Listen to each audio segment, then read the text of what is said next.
Yeah, I had never heard of the story before. I hadn't seen the original film, and I hadn't, because it's actually based off a book, and then I hadn't read the book either. So it was a completely new story to me. Uh, but then I did watch Clint's version before we did start filming. But I feel like if Sophia did anything, I would probably say yes. Any movie that she wanted to make. So, but this film in particular, and being a part of such an ensemble of all these women, and it's not you don't see a ton of movies that have that. So I definitely wanted to be a part of it, and with Nicole and Colin and Kirsten, and they're just to work with them. It's pretty cool.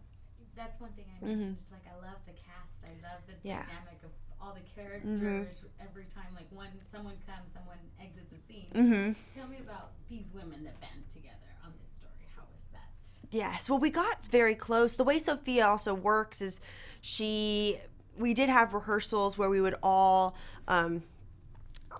cook breakfast together in character, and so then Nicole would kind of be monitoring us. It's not necessarily that Sophia would even be kind of watching us and what we did. She would be kind of off doing something else. It was just more for us to create these bonds and the relationships between each other and our characters. And we had sewing lessons and dancing lessons and etiquette lessons. A lady who came in to tell us how to hold our skirts and how to your knife and your fork and all, because they had different kind of manners and etiquette back then that's different from today. So we tried to be as accurate as possible with that. So I think that our bonds really became extremely strong with all of us, and being on location in these houses and all together, and even with Colin too. He was a part of the group, he wasn't not, but it felt like summer camp. I keep saying felt like that.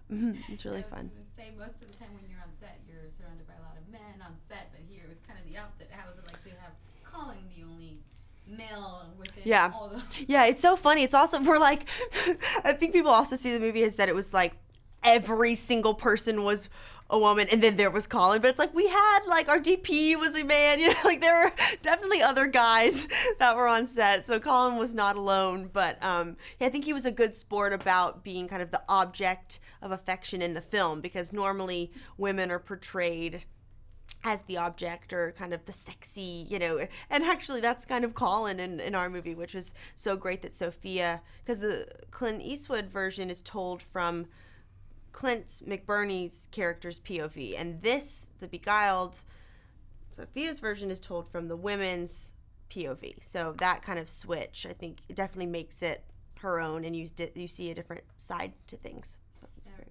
Real quick with Sophia, how would you describe her signature style when it comes to a film? Oh, I think that you can't recreate a Sophia film, or you can't try to be like Sophia. I think people definitely do try to kind of mimic her qualities, and you can't do it because you're not Sophia. She has this kind of sensibility she just captures things in her own way, and the setting and the place takes I think that's a really big part of her movies, and the vibe and the feelings to it, and also just she understands people really well and the little nuances, and just her as a person, she's just she's just the best. I love her. So congratulations. yeah.